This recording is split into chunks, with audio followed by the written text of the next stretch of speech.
Recording on everything. How's it? I'm Alex McCauley. I'm Max Vosberg. And this is Excuse the Intermission, a discussion show surrounding things that go fast. F1 is the latest summer blockbuster and entertaining not only Formula One fans, but moviegoers of all kinds. Joining us to speak about the film is our good buddy Marcus Baker, who will also be participating in a sports movie character Hall of Fame ceremony with us. An exciting episode that gets started on the other side of this break. All right, Marcus, welcome back to the show. This is one that we've had circled on our collective calendars for a long time. So how are you doing today? What's going on with you? Yeah, no, I'm good. Things are good over here. Things are busy as ever with the Seattle Film Society and with my own projects and, all sorts of stuff going on. So lots to catch up on, and I'm excited to get into it with you guys on F1 and as well as a couple other points on some of your recent episodes. I love it. Yeah. See, this is why when Marcus comes on and when any of our good friends come on for a guest spot, it's really fun because I don't even have to really worry about writing an outline or sending anything to Max before we go live because I know the conversation is just going to flow. We're going to get called out on some stuff. You always bring the hot takes. Max and I were talking about this earlier this morning. So yeah, I'm pumped. Max, how are you doing? I'm doing well. Got a nice little weekend break from the feature I'm working on, and yeah, man, just enjoying my time at the movie theater once again. Another weekend at the movie theater. Love to be there. Yeah, this is not only because of F1, but Megan 2.0 came out this week, and now that movie is severely underperforming, especially in comparison to the original. But it is fun. We do have a calendar chock full of pretty major studio releases happening over the next month, I would say, really. So good times to be at the theater for sure. Let's get into F1 the movie. This movie, I feel like, is coming at the perfect time, right? Because F1 has gained enormous popularity, I would say, within the last 2 years, really. And so coming into this film, let's just kind of talk about where we were with the sport of Formula One racing. Marcus, we'll start with you. Was it anything to do with the actual F1 circuit itself that had you excited for this film? Or was it more so all of the parts that come together to make the movie? Yeah, I mean, I actually don't follow F1 at all. I had known that there was a big boom in popularity, and it was really interesting watching the movie because it was clear that there were some people who were in my theater because I went to a sold-out screening on Friday. There were some people in my audience that had been drawn in by kind of that Netflix show. I think it's Drive to Survive and all that kind of stuff. Because there were cheers when certain people would come on screen, and I would look down the aisle and I'd be like, oh, I don't know who this guy is, but most people must love this guy. So he must be a big figure in F1. So I knew very little about F1 going into this outside of, it's racing and Lewis Hamilton and all this kind of stuff. I'm a big sports film aficionado, so I make it a priority to try and see a sports film when they're out in theaters and try and support the genre.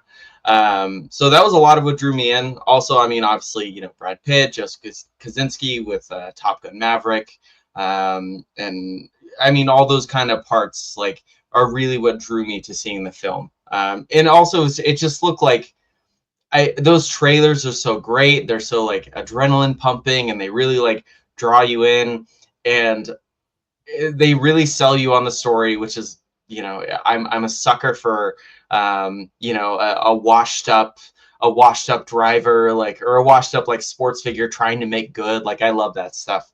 So that was really what a lot of what had drawn me in to see this film. But I really was unfamiliar with F1, and we'll kind of get into that a bit more as we're kind of talking about the film.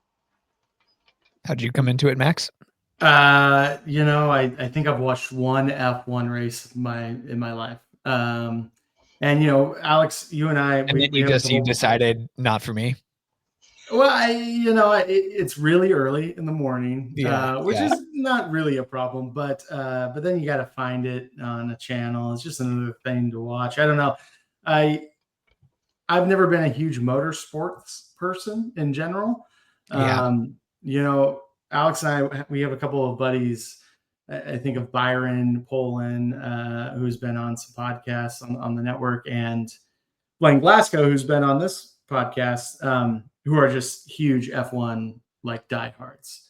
Yeah, like So travel I races kind of in Blaine's world. so I just kind of live vicariously through them with F1. And I know some of the, I know who I think it's Lewis Hamilton, who is also a producer on this film. He is the guy who like stares down JP towards during the last race or whatever. I know there's also a guy who drives for, I think, Red Bull named Max. And, I always keep tabs on other Maxes. So I was going to say all the Maxes know each other, right? Yeah. We see each other at the monthly meetings. But other than that, I know it's a huge thing. I've never watched the Drive to Survive. Like I said, I think I've watched one race before. I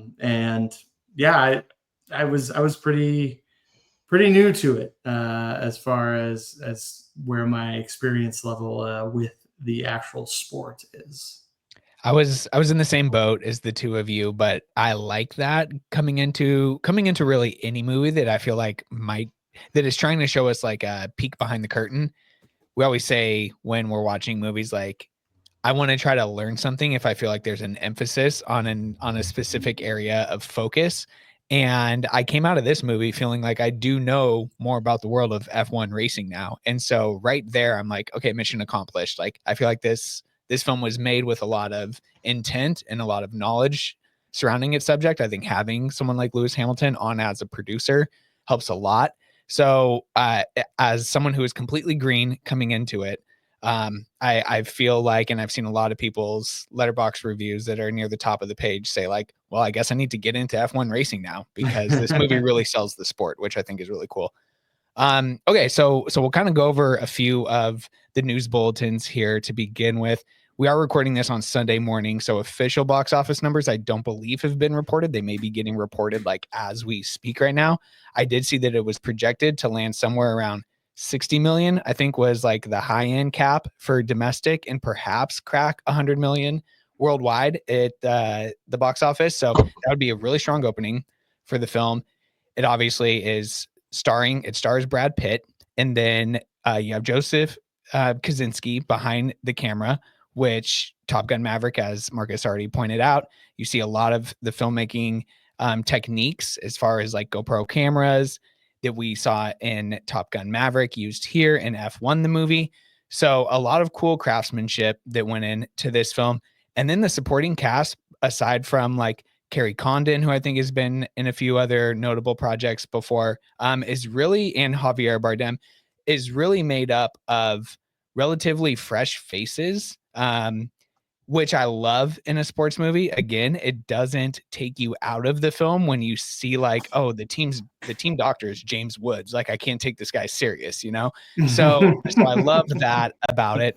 What did you guys make of kind of some of the lead performances in the choices that were made in putting this film together? I mean, I'm always kind of fascinated by the way that Brad Pitt is used in films, because he looks like Brad Pitt, but he's always kind of better when he's off ball, when he's kind of playing more of a character actor, when he's kind of playing like off center to a George Clooney in those Oceans movies, those kinds of things. Right. Or he wins his Academy Award as a supporting actor. Yeah. And it's the same thing for like even Fight Club, where like he's playing supporting to Ed Norton, but like what everyone remembers is Brad Pitt like leaning back and his abs are like glistening, and that inspires a generation of people to work out. You say the same about Seven as well. Exactly. I think he's supporting the Morgan Freeman character, but he's probably the more memorable role in that film. Yeah. And I mean, you can 12 Monkeys, all those kinds of things, where I think he's kind of off center. And so I think like this film, it's interesting because he is kind of like guiding the ensemble, but he does have a lot of like interesting pieces around him, obviously, with Javier Bardem. Bardem's giving a great performance. Kerry Condon is lights out in this movie. She's so good, and I was so excited to see her show up in this after Banshees of Inisherin, which is like, you know, such a different role, but she's still like steely and like, you know, she's still like very capable in the same way she is in that movie. So and Damon Idris, I do really like. He's got more of an arc than I think just about anyone else in this movie. Most of this movie is Brad Pitt showing up and be like, we should do it like this, and everyone's like, no, we shouldn't. Oh wait, we should listen to this guy, and like that's kind of the entire arc of the movie. And I think like for what this movie is, it's I think it's perfect. I mean, that's really what I said on my Letterboxd review, is that it's no more and no less of exactly what you want it to be. And I mean that is a high compliment, because like so often you go into a sports movie and like you don't get like the action you want, or you don't get the melodrama you want. And this movie has the perfect balance of all of it. Yeah, I will say Damson Idris is that his name? Yeah, I think he is someone to watch. I was really impressed with him in this movie, and you're going toe to toe with Brad Pitt, who, you know, for the better part of the last 30 to 40 years has been an A-list movie star. And I thought he held his own really, really well. Kerry Condon was great. I thought all the people at the little like control center were really fun. The redheaded kid was awesome. The other the older guy who's like the team captain, I thought he had some really great moments. And then Javier Bardem. Almost. Javier Bardem. So close. Right there. You're right there. I mean, this is the best I've seen him in a long time. You know, we're not underwater, you know, as the king of Atlantis. We're not fucking doing other weird shit that we've been doing. We're just like in really nice suits.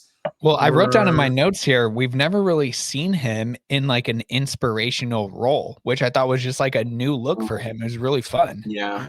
I thought he was perfectly cast. And He's it's great, so funny that he and Brad are like, you know, they're racing like constituents, right? But like he is off the track, right? And it's so interesting because they're pretty much the same age. Who knows? Maybe in real life, Brad might be even a little bit older. But I thought also Tobias Menzies, who I always get mixed up with Patty Considine, was really, really great, and like played the part of like some like weird tech billionaire really, really perfectly. Oh, the guy with the incredible lines in his face. He's got these like insane lines that go from like his mouth up to his eyes. It's like nuts. Yeah, I thought he did a good job. And then also the mother of JP, I thought she was great too.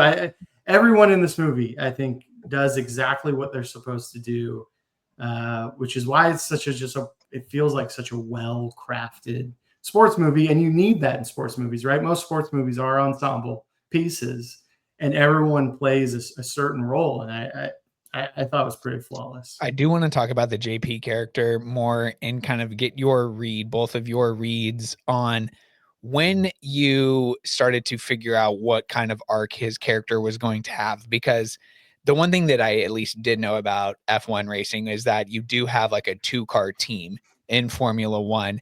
And so you know that there's going to be this natural competition. Obviously, for the dramatics of the film, there's going to have to be a little rift between them at times.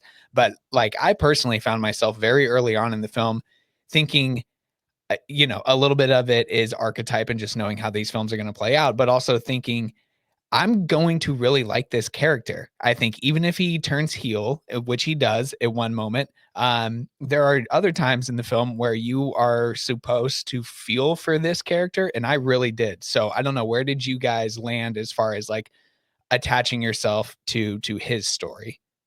I mean, he is the rooster, right? I mean, he is the hotshot, the young hotshot. This movie is very much built exactly like Top Gun Maverick. Like, Yeah. I mean, from a Mhm. structure Mhm. perspective, and you know, maybe he's a mixture of Rooster and Glenn Powell's character, right, from Top Gun Maverick, and it's just a passing of the baton. And yeah, the interesting thing about Formula One, which I was talking to Blaine about this morning, is that even though you are a two-man team, like your biggest competitor is your teammate, right? And so to have that dynamic, and then I thought it worked really well, and he does have like the most complete arc out of anyone. I feel like, right?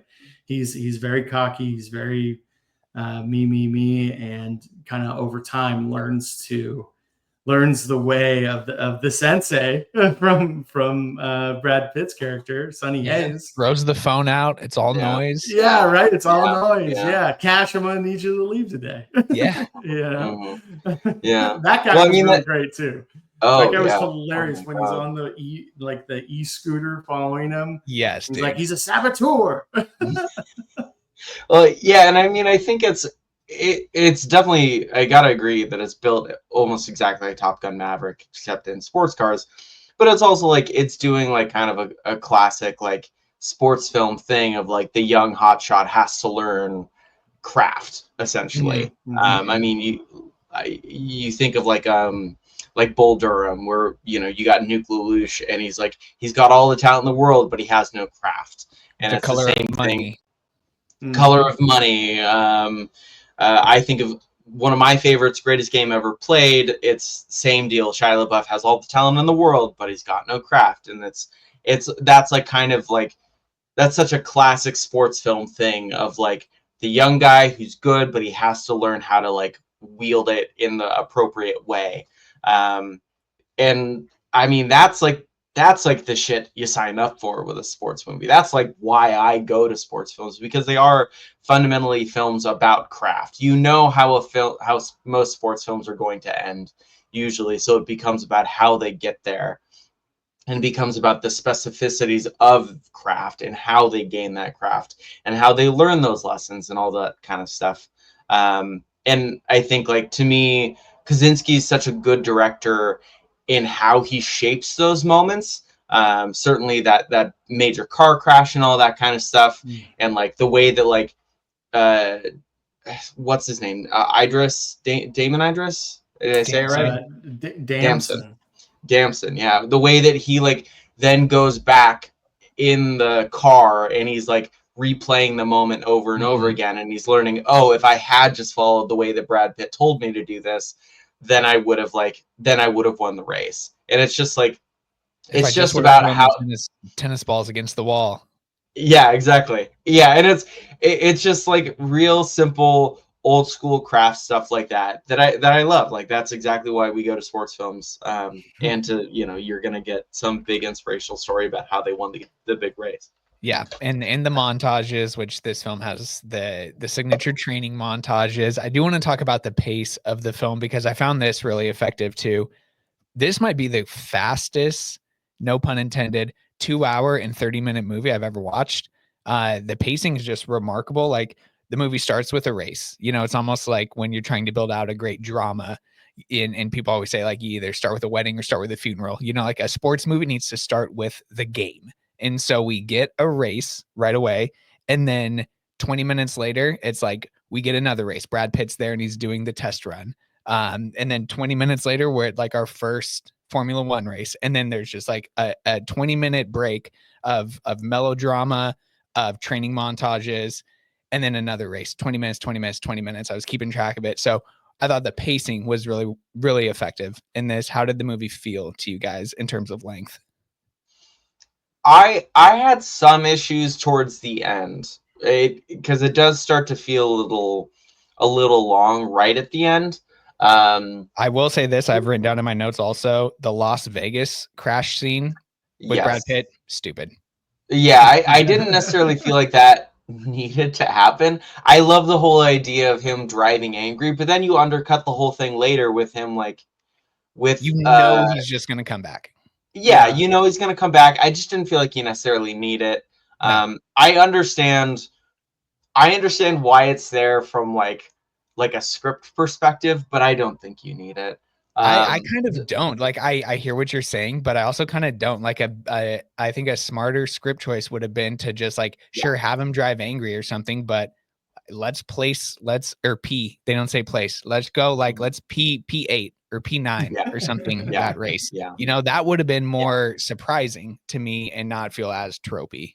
Yeah. Well, and also because you get the earlier crash, so like you lose the impact of Yeah. a second crash. And so I think like having his anger fail him would be a much more impactful way of approaching that story beat.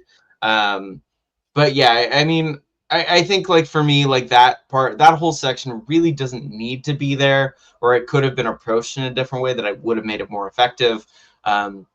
Because to me that really feels like a 20-minute detour that really drags down like the punch of the ending. I think this movie could probably lose that 20-minute section and be fine. I wasn't mad about it. I just don't think it was super impactful. I will say this, and I want to get your thoughts on the pacing too, Max, but that Las Vegas crash too is coming off of some incredible stuff between Brad Pitt and Kerry Condon as well. And so we're like on a real high. And then I think that really brings the movie down. Yeah. The scene of her and Javier Bardem at the door is really fantastic. It's great. So good. Yeah. And it's something that he's here. He's on the balcony. It's something that, you know, it's so cliche and it's such a funny little beat that you know they're gonna hit it. But the way that she plays it is what sells the whole thing. She's just incredible in this movie. Yeah. Yeah, I will say I'm getting a little tired of the false endings in Hollywood movies. Like and you know, the Baja stuff, I don't need to know. I don't need to know that. I know that's where he's going. I know that's the action is the juice. We get it. Yeah, right. And but other than that, I mean, I think this movie really needs to be considered for like awards in editing, because the editing in this film, and it starts right off the bat when after the NASCAR race, which also shout out Shea Wiggum for having a cup of coffee. Yeah. I totally thought he was going to come back and like be like in the pit crew or something. Yeah, be in the pit crew. Like I know how combat works. But the editing, I could be your coach because actually my dad knew you. Yeah, right. Yeah. So when Brad Pitt shows up to the F1 team, right away, like it's him, I think the old guy, Kerry's character, Damson, and Javier, and the editing there, it's like it's jumping all around, and I noticed it right away, but like it's almost setting you up like this is how it's going to feel throughout the movie. Like it's almost like in a style of how they edit the race as well. And so I just think a lot of the editing is really fantastic, and even some like experimental stuff too, with like the found footage, memory of his race 30 years ago with like the crashing of the waves right at the beginning. That was super interesting, I thought, to open the film like that. Are you talking about are you talking about my post-sex nightmare? Yeah, that too. Yeah, the post-sex nightmare, which is insane. You know, this is all my Letterboxd review is that, you know how tortured a man must be to have a post-sex nightmare? That is some of the most intense trauma that we've ever seen in a film. Yeah. I mean, I will say when you see him like laying on that track, like his leg is not turned the right way. And that's like you see the scar in his back, which like I saw the movie with previous ETI guest Matt Rush, and like when you see the scar in his back, Matt Rush and I are like fist pumping. We're like, hell yeah, he's fucking injured and ruined. Like, he's got to come back. He's a broken man. He's a broken man. Yeah, and that's like, again, that's the shit you sign up for. But he does not look good on. I mean, no one looks good in the middle of, having just had a major car accident, but he especially does not look good. Well, I love too that we get to see that too, right? Like he is beat down and exhausted after every single race. He has to retreat back to like his green room, if you will, and basically collapse and can't participate in any post-race festivities. And then it's still even, that the NASCAR race that we get at the beginning, or the stock car race with that Porsche, just awesome looking Porsche, is really telling too, right? Like that opening scene sets up his character really well, I think, and the movie, honestly, because I know you guys pay attention to this stuff, but for anybody who doesn't really know, like when you hear a Led Zeppelin song in a film, the movie means business, because Led Zeppelin does not license their music for a lot of stuff, and if they do, it's like a 7-figure amount usually. That's like what the reports are. And so when the movie starts out with like him, I don't know, I was like, this is how I need to start getting ready for podcast, Marcus. Before you go out and host like SFS, this is how you need to like go out, just like dunk the face in the sink full of ice water, shot of espresso right before you go out, and just fucking Led Zeppelin playing. I was like, let's go, we're off. But also it paints the picture of this guy who's like, this guy takes a lot to get going. It takes a lot to get him going. And then he shuts down. Like he's broken. Yeah. I also on that music note, some of Hans' best stuff recently, right? I mean, like he is doing an impression of Reznor and Ross, but like from Challengers.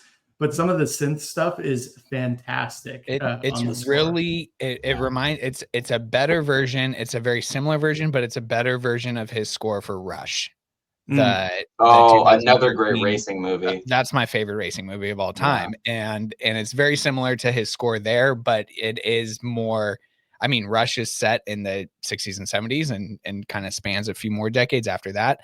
But this is of the times. This is really good, and we get a good balance. I couldn't wait to talk to you guys about this music either, because or the music choices, because we got this last year in Twisters, and I think we were all a huge fan of the original motion picture soundtrack. It makes your movie so much better. And F1 not only has a great score by Hans, but it has the original motion picture soundtrack with a lot of songs used in the movie. And I'm not talking about like the jukebox needle drops of Led Zeppelin, but a lot of current artists are on here. And so I thought that really helped the production value as well. Yeah. Kaylee had a comment after we got out of the theater. She's like, I don't think I've ever seen you dance so much in your seat during a movie. And I was like, I was feeling it, man. I was vibing for sure. Yeah. I think something that, and you touched on it a little bit here, Alex, but I think the whole idea of like him, I mean, I love these kind of like, the old guy gets one last shot at greatness. I love those kinds of stories, and they're so prominent in sports films in particular. I noted on my Letterboxd, and it is possibly, I will acknowledge, just because I'm such a huge Paul Newman fan, but there's so much of like Slapshot in this movie with the corporate element, because that looms so big in Slapshot. And there's a lot of like, to me, it feels like there's a lot of Paul Newman in this performance, where it's like this old man kind of picking his spots and getting one last shot at greatness, in the way that like you feel that in The Color of Money, you feel that in Slapshot, you feel that in so many late career Paul Newman performances. And I think it is interesting that Kosinski has directed Maverick and this film, which are both very much like a matinee idol getting one last shot and like proving like he can still do it, or like, and kind of mentoring the next generation. I think that that's something that's, it's a classic archetype that I think like is always appealing in some form. But I love the way that this film plays it, and I love the way that Brad is like kind of allowing himself to be old on screen in this film. He's allowing himself to be, a man who's like in his 50s, a man who's actually in real life, I think he just turned 60, but like in the film he's playing in his 50s and that kind of thing. And I think like when a star allows themselves to be old on screen, to me that's a wonderful transition point, because so often these days you see like 40-year-olds playing, you know, guys that are still in their 30s and still like toughing it out. And it's like, no, like let yourself be old. Like it's okay. Like I think like that brings gravitas to the performance. It brings gravitas to the film, certainly. And I think it really like it brings a lot to the experience of the story and enjoying the film, really. Well, and I think Yeah. it also it allows Pitt to use his best feature as an actor, which is just his like natural given charisma, which he weaponizes so well in this movie, because his character isn't necessarily written to have a ton of charisma. Like, especially in the first act, I would say he's giving, you know, like one word answers at the pressers, and he is being a little bit of a curmudgeon. He's got a sharp tongue and a witty sense of humor, right? But it's not like we wrote him to be his character from Ocean's 11 or something like that. He's not coming in there as this real hotshot, like retired vet. He has been humbled by his career and the place that he's at in life. Like, he understands, like, I'm doing my laundry at a 24/7 laundromat here in Florida right now, and that's kind of the energy that he maintains throughout the film. So I thought that was really good too, because obviously it's a charismatic performance, but that's just because it's Brad Pitt. So I thought that was used really well also. Yeah, it was very Steve McQueen. That's a good comp. When I was watching. I mean, granted, you know, they're both blonde and blue-eyed, but even, you know, I think about Lamont, which is another great racing movie that Steve McQueen did late in his career. And I think a little bit of the playbook from that was pulled in here for this character. He also definitely pulls from the Vin Diesel for that 10 seconds I'm free speech, when he literally says, in that moment, he's flying. I was like, oh my God. Toretto family. We've got it all here, people. That was kind of poorly written in that speech, but still, it's what you need. It's what you need in a movie like this. Well, yeah, because you need to set that whole thing up at the end too, of like, if it's kind of a craft question of like, if you know he's gonna win, then what is he gonna get from winning? And like, and how can you make us still invested in that moment? How can you still make us invested in that? And when she's like, he's flying, and he is like, and the camera's just low to the ground for like is turned down solid 30 seconds. Like, oh my God, that shit rocks. Yeah, that part was really good. The payoff was great. Yeah. Where do you guys rank this in your racing movies canon? I mean, for whatever reason, I don't know what was going on in my life in 2013 that made me just love and respond and cherish, still to this day, Rush so much. But I still have, like, if I didn't really give this too much thought, but I did think right away, like, do I like this movie more than Rush? The answer is no. I think Rush is like a 5-star masterpiece, honestly, one of the best movies of the 2010s. But it's up there with, I mean, like, I kind of want to revisit the Wachowskis' Speed Racer, because I've seen people talk about that. Like, not really in comparison to this film, but just as another race movie here recently. So I don't know, like, I definitely liked it better than Gran Turismo from a couple of years ago, and I thought that movie was really strong. So I don't know, it's in recent memory for recent race films. I think it's really, really solid, really good. Just out of curiosity, are we talking strictly car racing or racing in general, or because I mean, I'm just asking, racing, dog racing. Because we could go horse racing, we could go boat racing. There's a lot of racing. There's bike racing. I mean, Senna's got to be up there. I love Senna. I would still put Rush above it, just because I think Rush does the melodrama way better. And to me, that's always the key with sports films, is that, like, you want to shoot the action capably, you want to tell the story capably, but it's like the degree to which you lean into the melodrama, and this is just a personal preference, the degree to which you lean into the melodrama that I think, like, always sells it for me. I couldn't agree more. You are so invested in both Daniel Bruhl and Chris Hemsworth. Yeah. Oh my God. Yeah. Yeah. And I think, like, investing you in both characters like that is so hard to do. So, I mean, I definitely put it below Rush, but I mean, I put it up there on my list. I'm just looking at my list. We've gotten a couple of really good sports films the past couple of years. So, but yeah. Yeah, I think I definitely need to revisit Rush. I can't remember the last time I watched that film. But I mean, for my money, I think F1 is my hands down favorite. Yeah.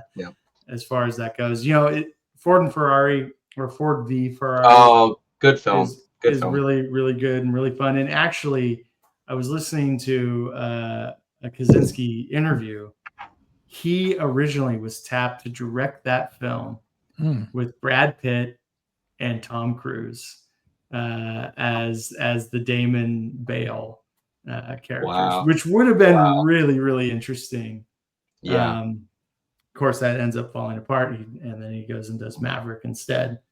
But Kosinski is just like yes, putting the camera in the cockpit. He's done it twice now, right? Like like a lot of the same like feel that you get from watching Maverick, you got watching F1. But man, he's really throwing down the gauntlet as far as like just a great big time blockbuster director, right? Because I mean, even if you think about something like Tron Legacy, which he did back in the day, solid movie. So good. And then a movie that's grown a lot. A lot of people love that movie now. When it came out, people didn't love it. Now I feel like it's really well regarded. I'm so interested to see what he does next. Because what else can he put a GoPro in? Like, right? Well, that was the thing. Like, let's get him to do can he do a Meeks cutoff and put a GoPro in the covered wagon? Racing the wagons. Yeah, there was an article on The Ringer this week that was like, which Tony Scott movie should Joseph Kosinski remake next? It's like valid, because I mean, he's 2 for 2. He did Top Gun, he did his own Days of Thunder. So I mean, and I think that is kind of his like major skill set, is like he's really good at putting you in that sort of in that experience of like in that high octane experience with like an aging male star who's got one last shot at greatness. I mean, you'd have to look at it from a certain angle, but you can make that argument for Tron too, because I mean, you got Jeff Bridges, and that was one of the first movies that employed de-aging. I remember that was a huge deal. And so I think like there is like some element of that that's like in his work, that he's just such a natural craftsman with that, and I really am excited to see what he does next. Okay, so are there any other thoughts here on F1 before we get to our sports movie character discussion? I do want to just shout out, I don't think this movie couldn't have been made 3 or 4 years ago. It could not have been a pandemic production based on the amount of locations and the use of extras that this film employs. I thought that all the race stuff looks so good because you can tell this is shot on site. These are real pit crews. These are real people in the crowd. And I know they filmed at a lot of F1 events, I think from the previous 2 seasons, compiling footage. So just shout out to old school movie making in that regard. You love that. Love to see it. And honestly, it makes such a huge difference. It makes such a huge difference. Yeah, you feel it for sure. When you are on the racetrack. And, like Marcus said, people cheering for different drivers showing up, right? And it really, really helps like bring you into that world. Love that. Yeah. I mean, I think it's interesting because I think this movie like I said, it's really everything you want it to be, no more, no less. And I think this movie, I definitely feel like I feel like this movie is great. It's never gonna like top my sports movie list, but I think it is a solid, fun time at the movies. It's a great film to see in theaters specifically. It's just such a big production, and it's so involving. The sound design, so specifically, that's something that we always talk about with film, is that like the real reason to go to the theater isn't just like the big image, but the sound design. And the sound design in this film is incredible. And yeah, I mean, I just think it's a really, really solid, really well-made movie with, with actors that we like, and with solid directing and craftsmanship. And I would definitely recommend seeing it in theaters if you can. Yeah, definitely. It's my second favorite movie of the year so far. Like, What's it's your in the number top one? 5. Sinners. Okay, yeah, that's fair. But yeah, We'll I have mean, a Sinners and whole this are the corner. 2 5-stars that I've seen this year. So, Okay, in nice. my opinion, Yeah. I think it's great. I think F1 will. It's going to be interesting to see what it looks like on a TV at home. But again, Brad Pitt's just one of these guys that, like, I think the performance is just going to age even better and better, and like it's going to become a rewatchable movie. That, like, you can crank out anytime. Yeah. Okay, Alex, I want to ask what your favorites are of the year before we move on. So I've yet to actually see my sin this year is I have not seen Sinners. So I'm kind of like holding space for that in my top 5 because I know I'm gonna really, really enjoy that.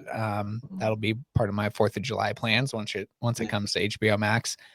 I flirted with putting this at my number 1 spot, and then I just had to stay true to kind of the genre sicko that I am, and I still have Companion actually is my favorite film of the year.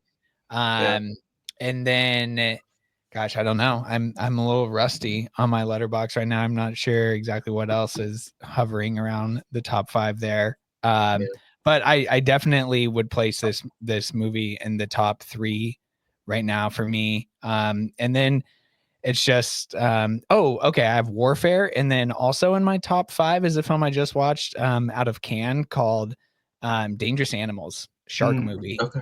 Kind of like a serial killer shark movie. 2 different things in one. Is that the one with Jai Courtney? It is, yes. Oh man, I fuck with Jai Courtney. God bless that man. Hassie Harrison is the lead in that film, and kind of a star-making performance for her as well. A name to watch out for. But yeah, I really like that movie. Yeah. Okay, so let's get to the second half of this conversation. There was much deliberation surrounding how we were going to tie in a greater sports movie conversation with Marcus here. We ultimately landed on your Mount Rushmore of sports movie characters. So what that looks like is 4 characters from sports movies that each of us will be bringing to the table. We have our own personal list. It's not like we have to come up with a consensus here or anything. Can't wait to see the direction that you guys took with compiling your list. So how did you kind of go about figuring out who was going to make your shrine and who wasn't? Max, I'll start with you actually here. Well, so I really wanted to try and touch as many sports as possible, right? So if there's a baseball player on here, there won't be another baseball player. If there's, I also really wanted to, because sports movies, they seem to, they also have like a wide subgenre, right? Like, there's romantic sports movies, there's kids sports movies, there's comedy sports movies, there's your drama sports movie. I did try to represent some of that, and then also, like, I also kind of thought of, like, who are the 4 people that, like, I want on my team. Who's gonna, if I am the 5th member of whatever team I'm putting together here, like, who are you going to war with? Yeah, who do I go to war with? Who's gonna make me the best? Yeah, sure. So that's kind of how I went. Marcus? I came into this episode the least prepared I've ever come into an ETI episode. I'm shooting from the hip on a lot of these, but that said, I've still got my classic, like, I've got a couple hot takes that I'm sitting on. And these are just ones that I've just been like, you know what, I love this character. I love this movie, and I do think I do kind of agree with Max in that I wanted to try and, like, spread the love around. There's a couple, like, there's at least one classic in there. There's a couple, like, and there's a couple that you might not expect or might not have heard of, because I don't get much of a platform to like really like express the full range of my love for sports films. That's what I'm trying to do. So.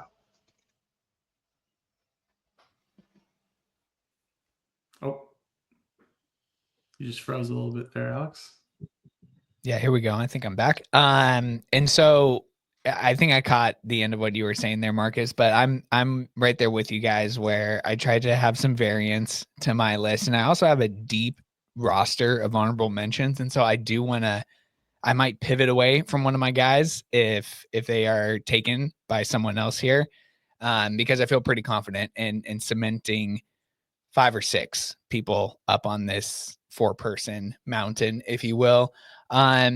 Having said that, I will go first here because I do want to make sure I get this person, not to say that, either of you could not also have them, but I'm going with my inspirational leader here first on my team.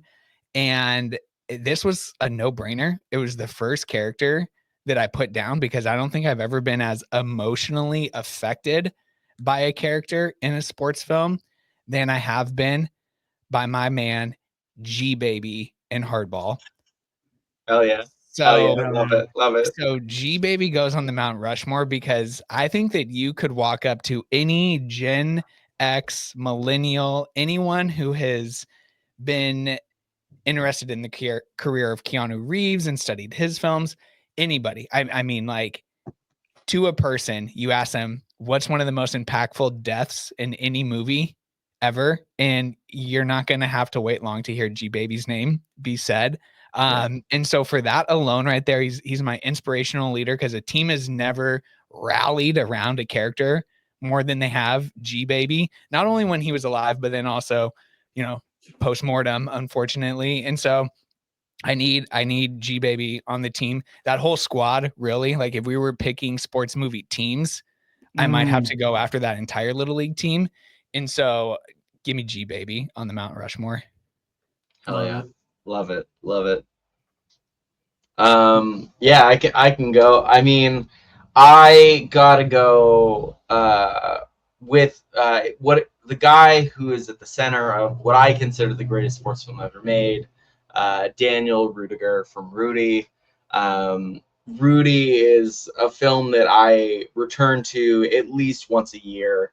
It's a film that I've loved for pretty much as long as I can remember. And I just like, to me, the real joy of sports films often is, they're very aspirational, and that film is, it's, he's got a straightforward goal, and it's a great little character study of him chasing this goal. He's too small to play for Notre Dame, and he doesn't have the grades and all this kind of stuff, and he works hard and he overcomes obstacle after obstacle, and then he achieves his goal. And like, who cares? He only plays like 4 downs. Like, who gives a shit? Like, he plays for Notre Dame. And I mean, he's gotta be my main guy on my Mount Rushmore here. So love it. On my team, I need an enforcer. I need a protector. I need a hothead. And so I want to go with one of the most quotable sports movie characters, and for my money, the best sports comedy of all time, and that's Happy Gilmore. Not to mention he's a 2-sport player with hockey and golf.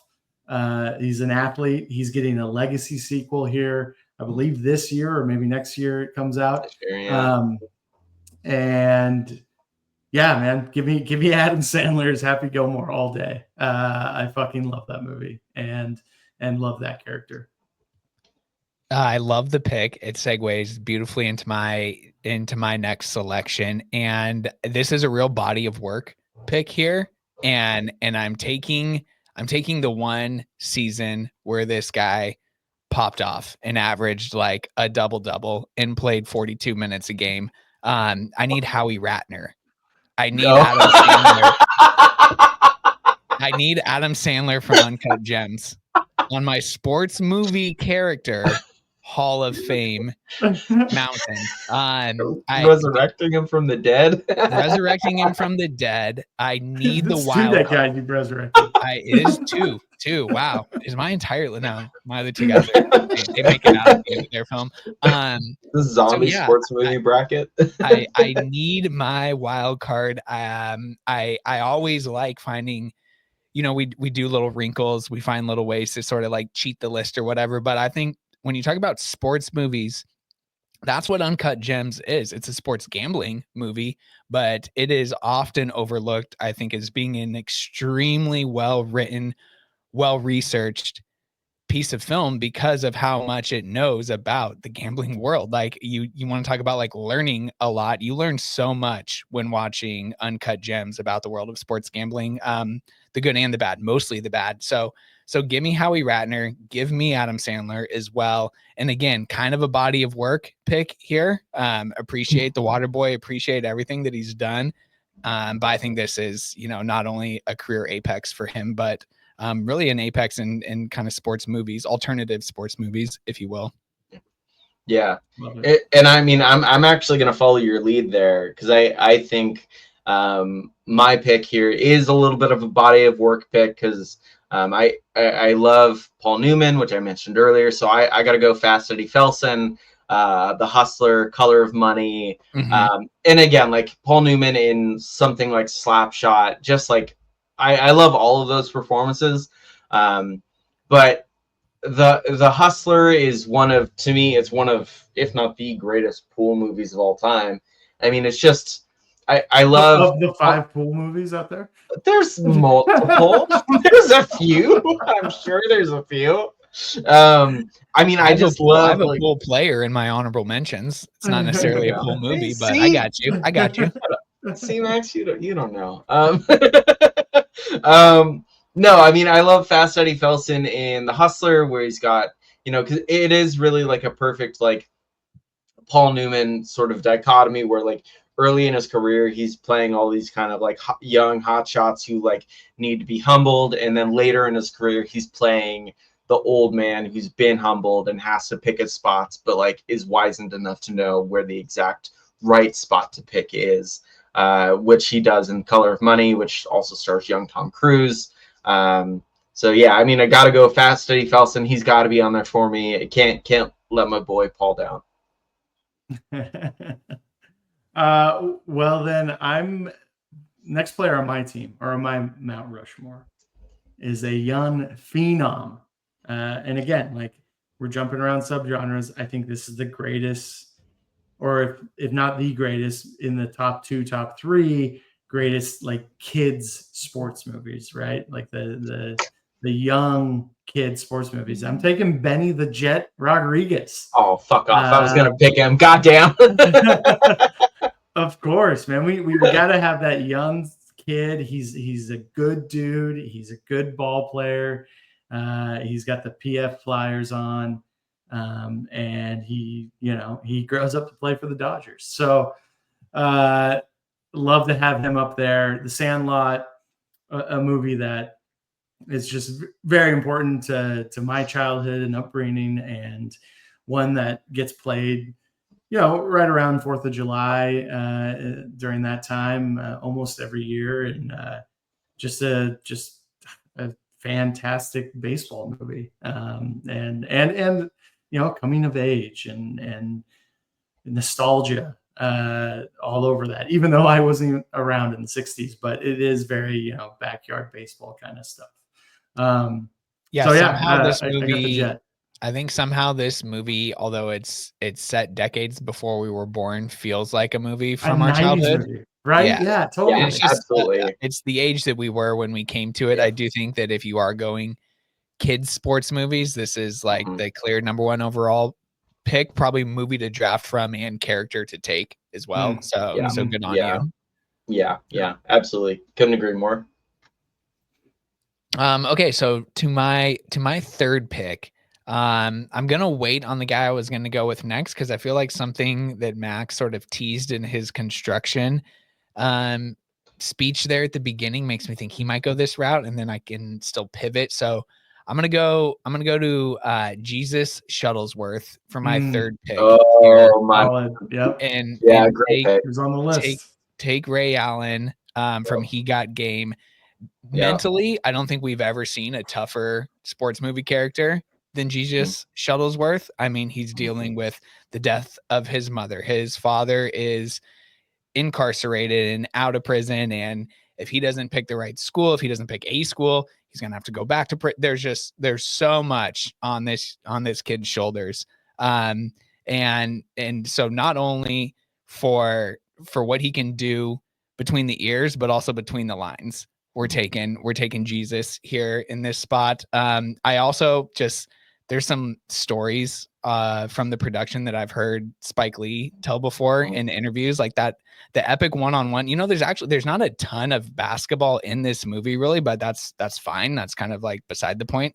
But the of course, like epic one-on-one scene between Denzel and Ray at the end of the game, or at the end of the movie, excuse me, is such an impactful and an powerful scene. But it's also really funny to hear Spike talk about, because in the script, I guess it was written for Ray to beat Denzel 11-0, and really just kind of be like, you're nothing, old man, and he still gets to do all those things that are in the script. However, Denzel being Denzel, and I guess, young Denzel in the early 90s was like, no, like, he got game, I got game. Okay. Like, I can still go at Ray a little bit here. And so the 5 points that he scores, he actually scored on Ray Allen. And I guess Ray's looking over to Spike, like offset, and he's looking over at other people on the production team and being like, what the fuck is happening right now? This isn't in the script. And Denzel's just like continuing to check the ball up and score on him and stuff. And again, a credit to Spike.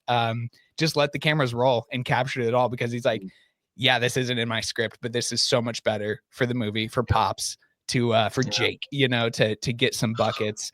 And so an incredible scene, great stories. And I need a killer, someone who I can give the ball to in the final, minute of the game. And I think that's Jesus for my money. So yeah. Love that. Yeah, I love that. Oh man. I love He Got Game so much. Such a good movie. Yeah. Yeah, I mean, I got one that I think Alex is actually gonna like. I'm digging real deep, and I'm actually crossing the Atlantic for this one.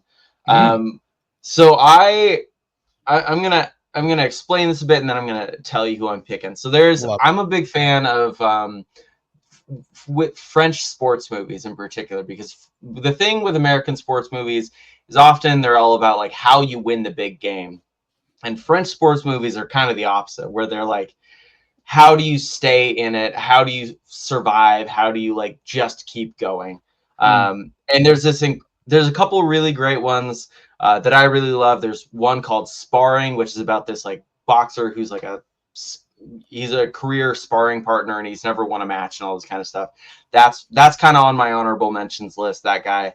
But the one that is going to make my Mount Rushmore is this character named Thomas J. Edison from this French tennis movie called Final Set.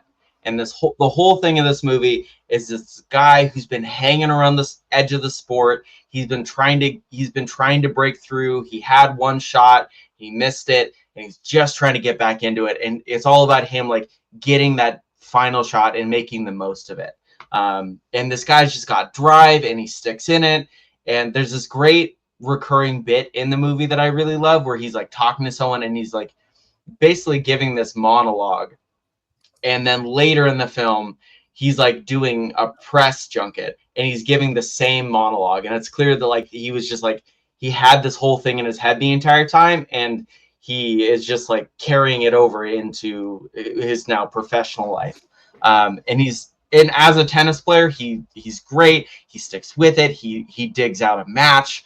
And I want someone like that on my team, who's gonna stick through it when it's hard, when the going is really tough and it doesn't look good. I want someone that's gonna be able to dig it out and still see that that we can come through the other side of this. I love it. Great reasoning. Yeah. my next pick is a movie from 2023, which I think was criminally underrated, underseen, and that is from the movie Iron Claw. And I'm taking Zac Efron as Kevin Von Erich. This is the Wow. wrestling film about the Von Erich family and the tragedy that they went through as pioneers of the wrestling worldwide wrestling federation. Just a fantastic performance from emotional performance from Zac Efron, but also like the physical transformation he went through for this film is really insane in how big he is. And again, just kind of as maybe G Baby is Alex's inspirational leader. I think Kevin Von Erich, someone who lost 4 brothers in a matter of 10 years, But he fights through. is our emotional and spiritual leader. Just really love Iron Claw. I actually randomly threw it on the TV like a couple weeks ago. It's an amazing movie from 2023 that never got enough love when it came out. Well, there you are, giving it some love. All right, my fourth and final pick, and if this is on anyone else's list, stop me right away so that I can pivot without doing a whole soliloquy. But my number 4 Mount Rushmore inductee is Jerry Maguire. Oh yeah. Nice.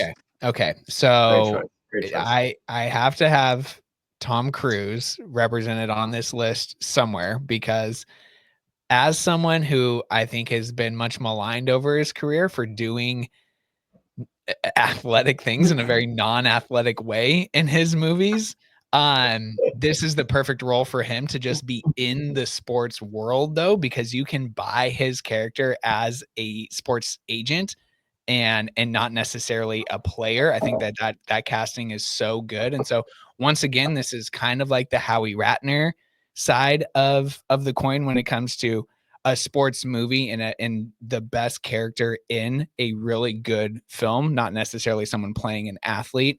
So Jerry Maguire is going to be kind of the coach of my team here. Just a great arc for his character in this movie. Learned so much and speaks to what Max was saying about how the different subgenres within a sports movie. This is a real romantic sports movie, but a really effective sports movie nonetheless.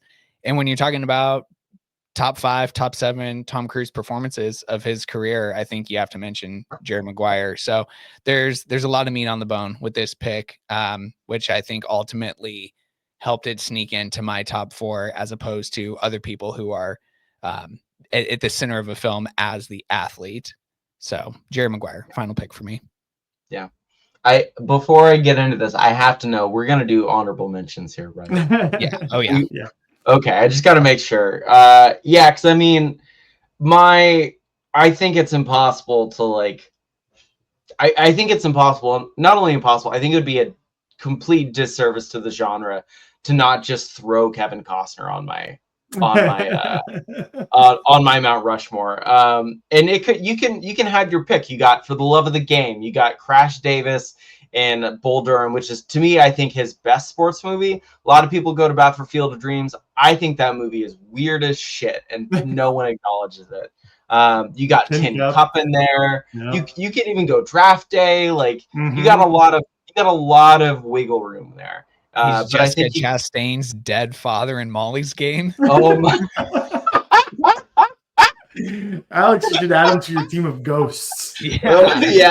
We do. Actually, I'll give them to you. Thanks. Yeah. Yeah. I mean, those 5 minutes are unassailable.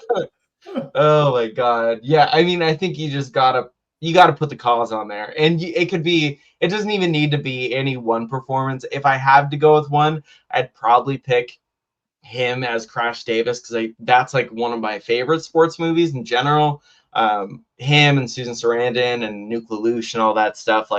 I love all that, but got to put the cause on there. Got to put the cause. I love it. I feel like, yes, your list is really helping give this entire episode theme.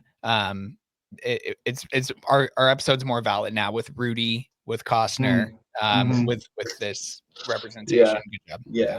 Yeah. You gotta have some Rudy on there. So you gotta have some representation for all the boys who cry watching Rudy. Classics. Yeah. Not me crying in my 7th grade college education class.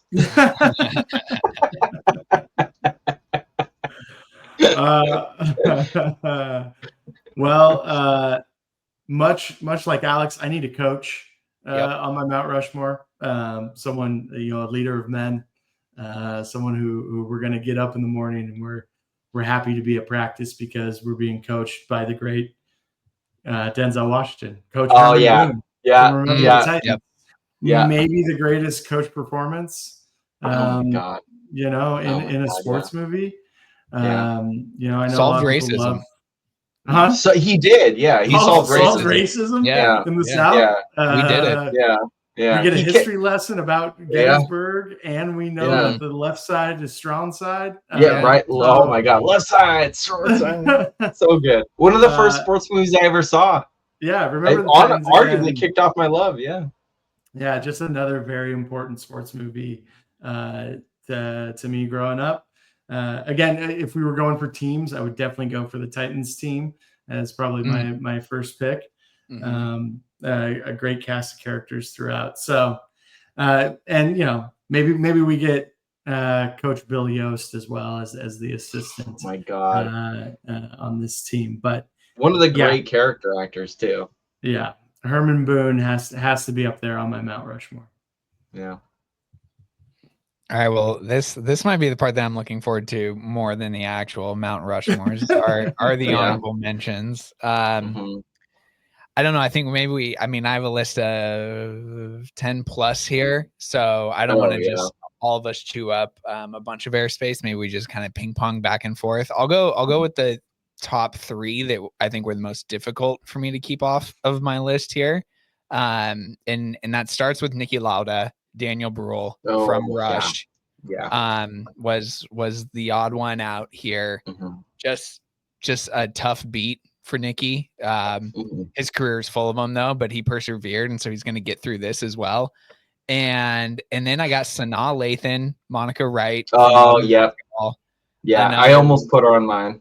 Another really tough one to have to cut. And then we never get to see him play, but in terms of hype, give me a 4-star, 5-star recruit from the state of Texas, and let me get Randall Pink Floyd from Dazed and Confused, Jason London. I think this kid could have been a generational talent if he didn't hang around with a bunch of stoners and care about Aerosmith tickets. I'm maybe of the mindset the coach was right. You're throwing away your championship season here. So Randall Pink Floyd, big shout out. Yeah. I don't think there's anybody. Jason London and Dazed and Confused, maybe one of the coolest people ever. Before I get into mine, I do want to shout out Max, because the inclusion of Herman Boone, we have to note, kicked off a whole run of like sports movies specifically about coaches, because you get Coach Carter, you get what's the one that The Rock did? God, I can't remember. Gridiron Gang. Yeah, you get all sorts of like sports movies. Miracle is a lot about Russell. And they're all specifically about the coach, and they're not so much about like playing the game. It's all about like, and I love that personally.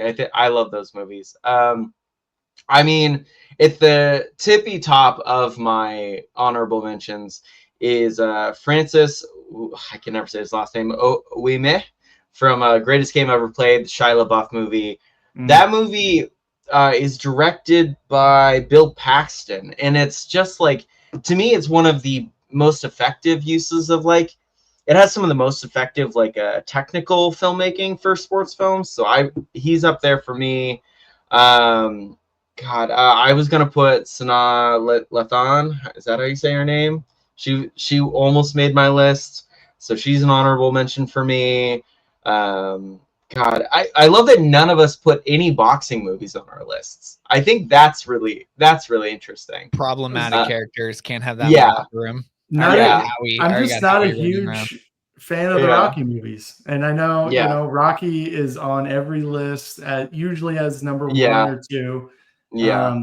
But just never been a fan of those movies. Yeah. Yeah. Raging Yeah. Bull, very problematic. Like, Very problematic guy. Yeah. Yeah, most boxing movies are about how the boxers are bad people, and they overcome that. I not a lot of sports comedies on here, so I got to put Ben Stiller in Dodgeball. That was one of the first PG-13 movies I ever saw. To this day, I think that movie holds up. That movie's great. I had Peter Lafleur, Vince Yeah. Vaughn's character, Yeah. on my honorable So mention good. list. Yeah. I got kind of a deep cut. North Dallas 40 has a great Ooh. Nick Nolte performance Yeah. from he's playing Philip Elliott. So good. That movie's great. Mira Nar did Keen of Katwe, which is like a chess movie, but I'd call it a sports movie. The main character in that, Finoa Mutsi, she's amazing. That performance is phenomenal. And then final two here, we gotta go Sidney Dean, White Men Can't Jump, Wesley Snipes, so good. And then finally a real heart of the locker room kind of coach kind of thing. We get Jack Cunningham, Ben Affleck in The Way Back. So good. Also one of like an iconic movie trailer. Hell yeah. Yeah. Other than Peter Lafleur from Dodgeball, I had Randy the Ram, Robinson from The Wrestler. If I wasn't gonna be able to get Benny the Jet, then I probably go The Rookie. Let's that go. character's name. Oh my God, Dennis Quaid in The Rookie, man. Iconic. Dennis Quaid in The Rookie, or even like what is this other movie? Rookie of the Year from 1993, starring Thomas Ian Nichols. Is another great baseball movie that just was important during childhood. And then Shane Flacco from The Replacements. Yeah. Again, just like a great comeback story. And then honestly, I thought about putting Sonny Hayes on this list. I know it's too early to call, but that's how hyped up I was coming out of F1 last night. Yeah. Shane Falco has the most sightings of a fictional character's jersey that I've ever seen in real life. Oh my God. Wow. I would say like once a year at the Seahawks games, I spot somebody in a Falco jersey, which is just incredible work. Okay, so I also have a Ben Affleck character on my list here. I'm going back to Dazed and Confused, and when he is kicking ass at pool in the Emporium and he's just clearing people off, again, like Dazed and Confused, a quasi sports film, and when he is no look 8-balling shots and saying it's an honor I even let you play at my table. It is great stuff. I gotta give a shout out to Willie Beeman. A little bit of a cancer in the locker room, I would say. I can't have that ego running around unchecked. But shout out to Jamie Foxx. Jamie Foxx with 2 appearances on my honorable mentions list, also because goddamn, if I don't want he and Colin Farrell racing go fast boats for me in my So Jamie Foxx comes on here twice. I need to give a shout out to a sport that we don't recognize anymore, that we don't practice anymore, and that's for the better. The world in 2025, who knows where we're headed though, but Maximus Aurelius, Russell Crowe, and Gladiator. We're including Gladiator movies in this. It's a sport. At the time, it was a sport. At the time, it was a sport, and who's to say that it won't come back? So Russell Crowe from Gladiator makes the list. I'm kind of jumping around, so I'm losing my space here. I got to give my girl Keira Knightley a shout out and Bend 'Em Like Beckham. Her character Jules, awesome. Blake Lively also in The Shallows. If that would have been a surfing movie, I think she rips it up for 90 minutes. Showed a lot of talent there. I need to get Mekhi Phifer from O. I Some thought love for here sure he was as going to be Odin on James. your Okay. route. I Yeah, love that that's on your list. That's amazing. I mean, you talk about like a 5-star recruit, a prospect coming out of prep school there. We've never seen anything like Odin James before. And then Yeah. 2 cameo appearances that I definitely needed more from. I have to give my guy Tip Harris, T.I., some love in American Gangster. This guy's getting Let's go. scouted. Let's He's fucking getting go. scouted by the Yeah. Yankees. Yeah. Shows up to the family reunion and is just talking so much shit at that table. So I love T.I. as just a character. Again, not a sports movie, but a sports character. And then maybe the best cameo of all time, guys. Miles Teller playing Miles Teller in Project X as a D1 as a D1 baseball player. Just great stuff. When they're in the supermarket and he's like, "My tell, what's cracking, bro?" And then they invite him to the party and he goes, "Bring your mitt, we'll play catch." And Miles says no. It's so good. It's so funny. Oh my god. Wait, can I gotta get in on the second round of honor. Please let me in on this. Go. Okay, so we got to start up top with, I can't believe it's his only sports film performance, but Ethan Hawke in the movie The Phenom. I'm not gonna deny he plays the abusive dad, but he's fucking great, and more people need to like take Ethan Hawke and put him in sports movies. I have a long-term goal of putting him in a sports movie. Ethan Hawke in Training Day, apparently Training Day. A strong safety that was highly recruited coming out of high school, according to Scott Glenn. He never forgets. Alex McCauley has a brain that I can only imagine what it looks like on the inside. Yeah. Okay. So we got that. Oh God, I just had like a bunch. Oh goodness. Okay, we got to go. Matthew McConaughey and We Are Marshall. He's up there. Another like in the shadow of Remember the Titans. Another movie about a coach helping a team overcome. Gotta make sure we're shouting out Will Ferrell in Talladega Nights. Yeah. That movie gotta be in there. Gotta be in there. I recently watched Karen Kusama's Girl Fight. Incredible Michelle Rodriguez performance in that movie. Great early, I think like 2000s like boxing indie movie. That movie's really great. Never seen that. I've always wanted to. So you recommend it? Oh yeah, absolutely. Yeah. Really, I know it's in the really collection, good. And maybe it's time for a blind buy. Yeah, that one's great.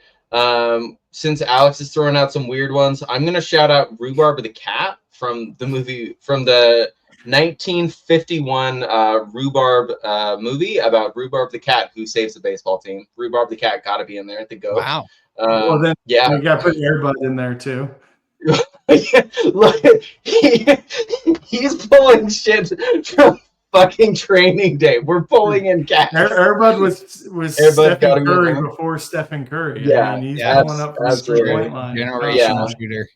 Yeah. We're gonna throw Johnny Knoxville from The Ringer in there. That movie's wildly offensive. Doesn't work at all. He's funny in it. One of the best movies I saw this year, EFIS. I'm not even gonna name a person, but that's currently at the top of my 2025 list. I feel like this film is your 2024, 2025 version of Hundreds of Beavers, where you're the one like championing this movie like relentlessly, and I'm gonna see it because of you.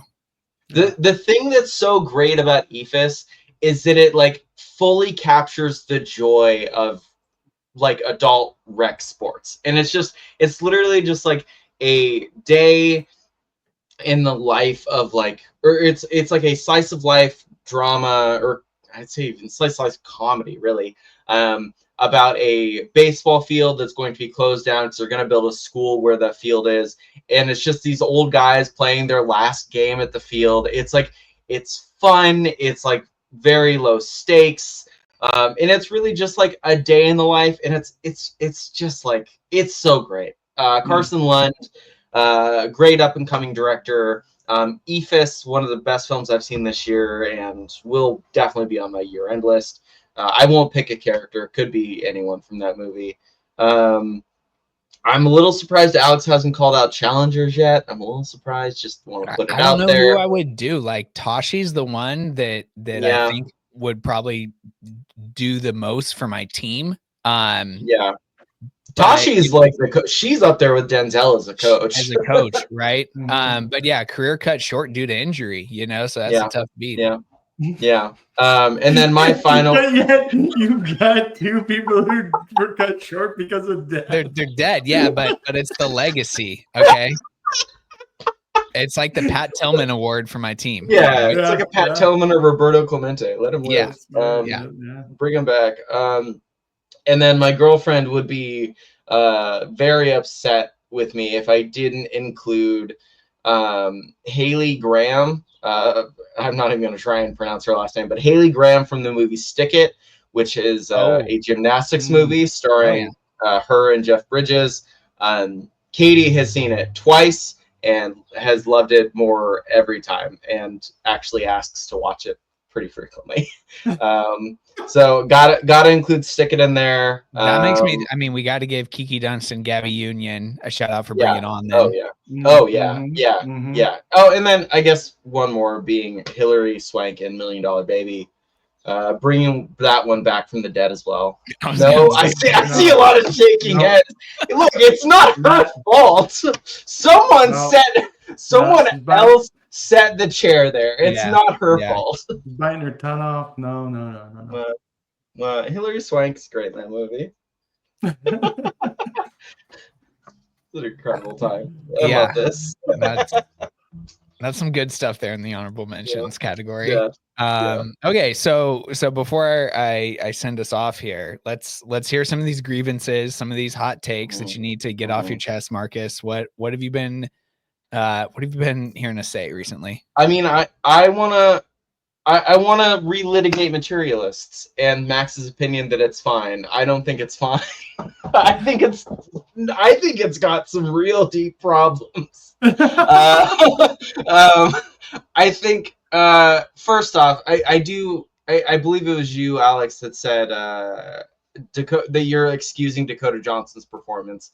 I think that's it. That's I haven't seen the movie, but I just will already tell you that I'm excusing her performance. That's fine. And listen, I'll say it again. I've never understood Dakota Johnson or how she continues to get jobs. She is not my flavor of ice cream as far as acting goes. But you didn't like Hangdog Chris Evans? Here's the thing about Chris Evans is that Chris Evans's character is too clean. His beard is way too close kept, and he looks way too clean. That if he's gonna be Hangdog, that man needs to be dirty as shit. That man needs to have like messy hair, and his life needs to be way more messy. A lot of my problem with that movie is like I have problems with the script and I have problems with the casting. Dakota Johnson is so wildly miscast because she's so aloof. There's like nothing there for her. And I will say, like, it is some of that is in the writing, but then the other part of that being that like Chris Evans doesn't have any kind of an arc. He like doesn't do like he literally comes at her and is like, man, I would love to be with you again, but I can't change my life. And then he doesn't change his life, and she's like, I guess I'll be with you. And that's the movie. And it's oh my god. Sometimes you know one partner can't change their life, and you just you know if they're that special, you got to just accept it. Oh, God, Chris Evans isn't that special. Pedro Pascal's special, although I didn't like Pedro in that movie. I thought he was doing weird choices as well. Oh man, yeah. I mean, he was miscast. I think Dakota Johnson's miscast. I think Chris Evans is okay, and I do agree with you that I like Chris Evans when he's playing an asshole. Like he should always be playing an asshole, and I think he's just playing like he's just too clean. He just like needs to be dirtier and messier, and his life needs to be more of a wreck than I feel like we get from him. But I feel like so much of my problems with Materialist does kind of come back down to the actual script of it. That's like it's no past life. It's no past lives. It's hard. It's hard to top past lives. I like that she's like moving the camera. Celine Song's like moving the camera and trying out some stuff. I think that's really interesting. I have some issues with that. I have some issues with like the overall film. Although like I don't like Dakota's like performance style, I think that character does need to be aloof to a certain degree. If you're a matchmaker, I think if that's your career choice, you're kind of a little bit of aloof in life. But you can be aloof and like you can be aloof like in your career and also still care about like care about your personal life. There's like nothing going on in there. Dakota Johnson shouldn't ever play a poor person either. That woman was raised by money and she shows it. That's like probably my primary gripe. Yeah, God, I had a bunch more, but I didn't write them down. I'm sorry, guys. I'm letting you down by not coming in to argue more. Well, it just kind of dawned on me that we could maybe take 10 minutes here to talk about 28 years later, because Max and I weren't able to make that episode happen last week. So, we can kind of curb all of our Danny Boyle thoughts and still maybe have time to fit those in on a bonus episode down the road somewhere. But you saw that film, right, Marcus? I did. Yeah. So yeah, let's maybe just spend a second here kind of talking about what we thought worked and what we thought didn't work with that movie. Because the more I read about it, I kind of I'm sensing that I'm on the outside looking in with this movie. People are saying it's like people are saying it's one of the best of the year. I don't agree. Okay. Yeah, I mean, I really liked it. It's up there on my year-end list. I don't know if it'll, make my final list for the year, but it definitely it got me way more than I expected it to be sure. All the Jodie Comer stuff really snuck up on me. And if listeners don't know, that's one of Marcus's. That's one of your girls right there. I do love Jodie Comer. Yeah. I liked her in Bike Riders, which I know Max is a big fan of. He's smiling right now. Yeah, I really like of the pandemic, The Last Duel. Oh man, she's great in that movie. Yeah. No, I like all the Jodie Comer stuff in that movie. I think when I first saw it, I definitely felt like it's like 30 minutes too long. But I also, again, just from a screenwriting perspective, I understand why those 30 minutes need to be there, because it's reintroducing you to the world as it is now. The Aaron Taylor Johnson stuff it kind of works for me. Another podcast I listened to kind of framed it as like Aaron Taylor Johnson should always appear as if he's 2 beers deep, and I think that tracks a lot in that movie. I think he's really good with playing someone who's a little bit messy and kind of a little not creepy, but he's a little bit like not well kept, I would say. So I mean, I liked 28 Years Later. And I'm not someone who necessarily watches a lot of horror films or a lot of zombie films, but I found it to be surprisingly emotional. All the Ray Fiennes stuff really, really moved me. But yeah, I'm a little bit curious to hear what you guys think, especially you, Alex, because it sounds like you kind of didn't vibe with it. Max, Aaron Taylor Johnson in this movie, big box guy. Big box guy. Wait, what? I'll tell you off mic. Yes. Just crazy work for them to have the son witness that in the alley. Gotta pack that up, do that somewhere else. I think you maybe get it now. Yeah. I don't know. These movies I think are in this series. this isn't really that fair to say, but I think that, like, I'm not going to say that they're only as strong as their opening sequences, but so much of these movies really set the tone with their opening sequence. And I thought that this one was pretty weak. So again, it's kind of that reintroductory period, like, remember, this is where we are and this is what's happening. And then, like, and I put in my letterbox review, I'm led down an interesting road, but a road that presents so many questions that just aren't answered. Like, I guess that the rest of the world has contained this virus, and we've just decided that, like, we're not gonna drop a nuke on North Scotland or wherever we are, or we're not gonna just, like, send in some drone strikes to take these guys out. Like, I don't know. I get it. It's a movie. You need it for the dramatic element of it. And that's fine. But I also think just, like, kind of lazy writing by Alex Garland. And that's who I've ultimately landed on, like, the person that I'm most let down by with this movie is Garland. Yeah. You know, he's always gonna have a problem writing female characters, I feel like. And that's, and that's why, for one, Warfare worked really well for me because he just, like, abstained from doing any of that. And then Civil War was, I think, more effective because of the simplicity of that narrative. It's just a road movie, basically. And even within there, you know, there's still some interesting things that he does with the Kirsten Dunst character in particular. But so I thought the script really wasn't there. There was a lot of stuff that I did like. I mean, some of the vision sequences I thought were really cool. I thought Boyle was back in his bag in a big way for some of it. The framing of some shots, like this alpha zombie that we get on the hill, really reminded me of, like, a Scary Stories to Tell in the Dark illustration. You remember those books that you would get from, like, your elementary school library? Like, really creepy stuff, kind of littered throughout this movie. But as far as, like, a sustained fun time, I just didn't really have it, like, from wire to wire with this one. Yeah, the more and more I think about this movie, I think the more and more it stinks. I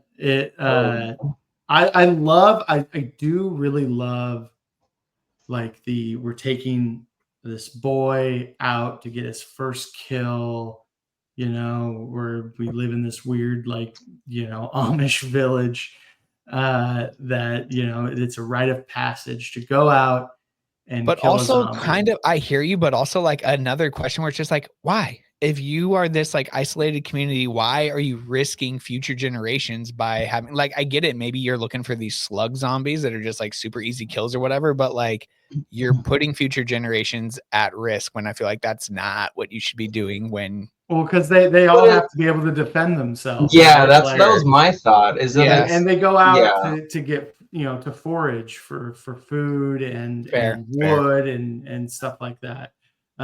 So I love that. But yeah, as Alex mentioned, like, I hate the fact that, like, they go to, like, tell you that, like, the rest of the world is fine.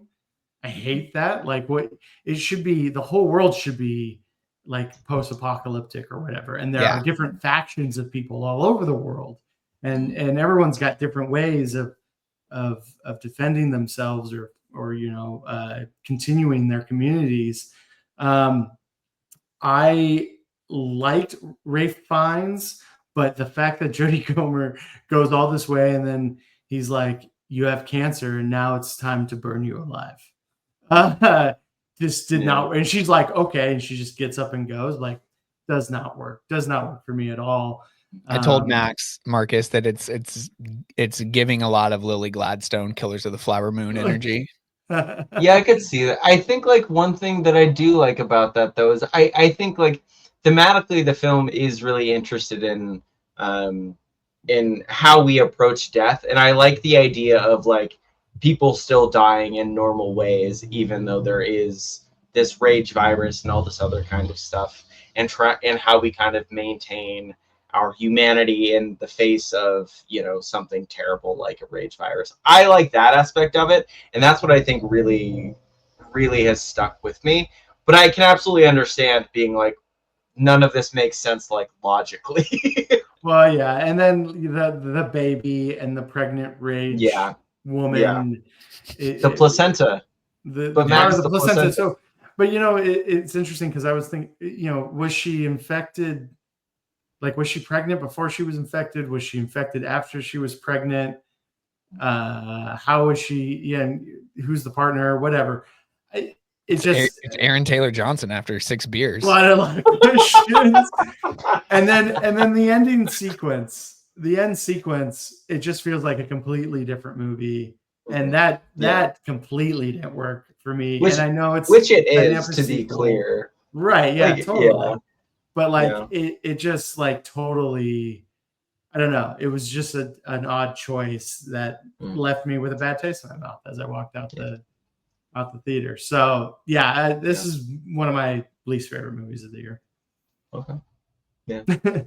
I did remember the other take that I was going to come in with if we have. Yeah, I just looked up the text message threat that you sent me. The text message threat that Max followed up by sending me a gif of Muhammad Ali dancing in the ring. Yeah, great effect. You did not like Life of Chuck. I don't think Life of Chuck. I feel like I'm in the minority on this, in that I think Life of Chuck actually works best in the opposite direction. I think the third act is the best, like far and away. It's the only act that has like any clear storytelling stakes to it. It's definitely the most complete of the three. It's the most complete, yeah. But there's way too much Mark Hamill in it for me. I mean, that seems to be most people's complaint. I'm fine with it. I don't care. Give me a bath in the river of ham. Yeah, I mean, I'm fine with Hamill in the third act. The third act feels like the most complete. It does feel like it's telling a complete story, whereas the second act I'm just like wondering where we're even, like, how we even got here. It's not even an act, really. It's really just a dance sequence.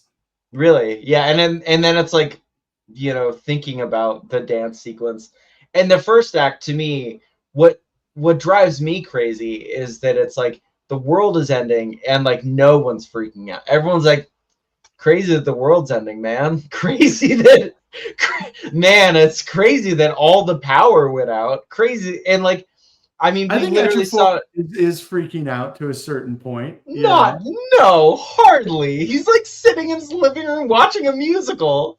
He's like, man, it's crazy. What else would you rather? What else are we gonna do? I don't know, but I wouldn't do that. Like, that's like a lot of my issue with Life of Chuck. I don't think it's like bad. But it just didn't quite work for me as well, I would say. I think it is like a nice, like, life-affirming Forrest Gump style drama, and I like that we get that, and I like that it's in theaters. I like that this exists, and that's kind of my feeling on any film like that does make it to theaters, where I'm like, you know what, I don't love it. It's not for me, but I'm so glad this exists because I know so many people who do love it. We have our mutual friend that I think you saw it with, that I know he really likes it. And I have a couple different people that I have seen it with that, or I know that have seen it, and they have spoken very highly of it. So it's not necessarily for me. I have a lot of problems with the first two sections of the story, but I think that third act is wonderful. And I think it does very much accomplish what the story is going for in telling this kind of nice, life-affirming story. Yeah. Cool. Yeah. That's it. No more problems. You guys are doing great. Thank you, Marcus. Okay, well, while we have you here, I got a couple questions for you. I'm sure you can guess some of the kind of scripted ones that I'm going to throw your way. I do want to ask, though, because I saw you post about it the other day when the 50% off Barnes & Noble sale went live. Are you getting any new pieces of physical media from the Criterion Collection this go about? I do. Yeah, I've got right now I've got the Before trilogy on the way. It had been on my list for a long time, and obviously those movies are classics. But I mean, that's really it for me this go around. I've kind of been like, I do have a couple other movies on the way, but they're not Criterions. I just bought After Yang, which oh my God, Love one of my After. favorite movies. I'm so excited for Big Bold Beautiful Journey too, with Margot Robbie and Colin Farrell, and I love After Yang. That movie is, I will say, not a great movie to watch after a breakup. That was the first time I saw it. But it's a really, really wonderful meditation on love and life. It's another very life-affirming movie that's very calming, I find. And the other one that I have on the way is The Puffy Chair, the Mark Oh yeah, Duplass, That's a the great Duplass film. brothers movie. Yeah, I think their first feature film. But no, nothing crazy this go around. I know they'll probably have another big 50% sale in the fall or winter, Yeah. and that's usually when I like really go all in. Got anything in the cart, Max? Anything you're looking at? No, not at this moment. Haven't had time to peruse, to be honest. But I did recently clock while I was out working on location. I clocked a giant used DVD, Blu-ray video store up in like Burbank that I immediately pinned on my maps. And so one of these days once I find some time, I'm gonna run up there, and I cannot wait to run through that store. What store is it? It's just called used DVD. Love that. And it was just like this giant yellow and black sign, and it's literally like it was like a warehouse. Like it looked like an old Costco or something. That's awesome.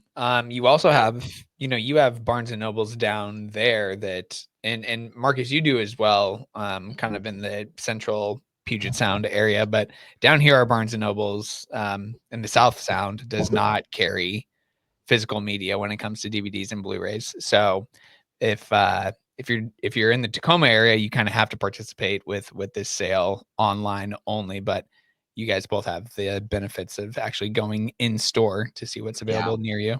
Yeah, the Grove has a Barnes and Noble, which is like a shopping center near my place, and I went in there. Gosh, I think sometime in May, but they've got like a whole wall of Criterion, and then they've got a whole like 4 walls enclosed of just like Blu-rays and DVDs. So physical media is still well and alive here.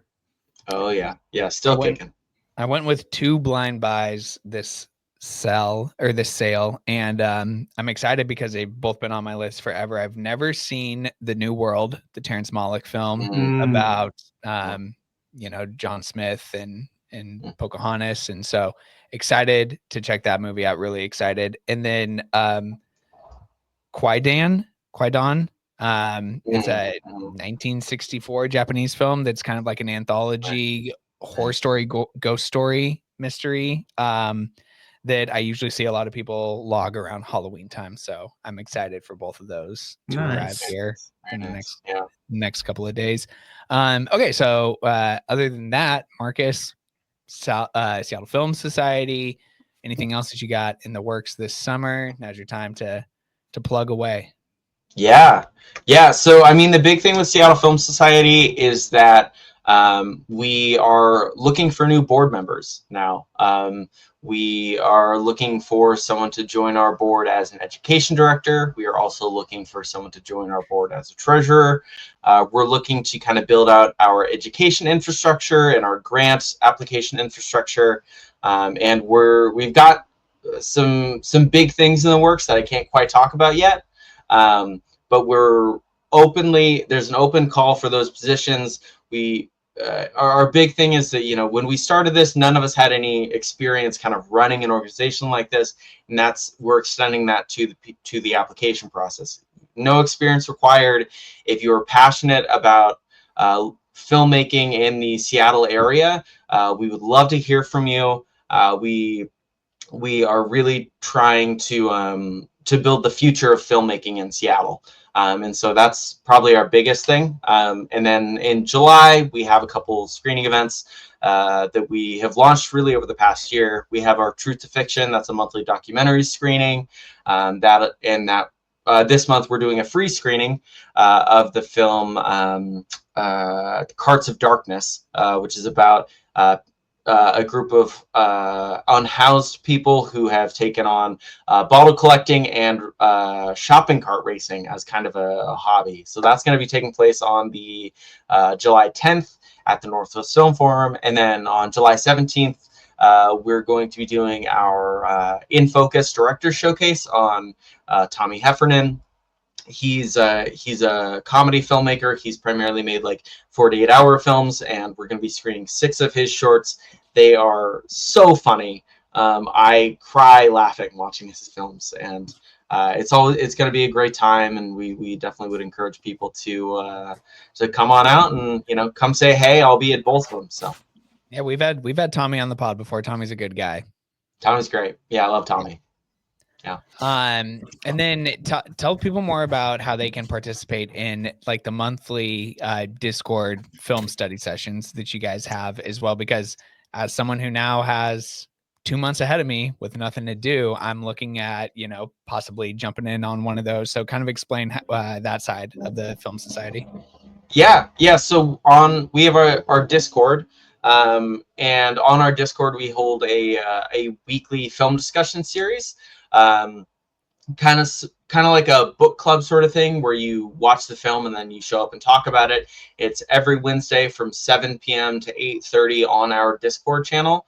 And this July, we're going to be covering the evolution of Superman. So we're going to be doing 5 different portrayals of Superman, starting with 1978 Superman, then Superman Returns, then the animated film Superman versus the Elite. Then we'll be doing Man of Steel, and then finally we'll be doing the new Superman movie, the James Gunn directed one. Nice. And that one will be a field trip to a movie theater where we'll all watch the film and then we'll all hang out and talk about it afterwards.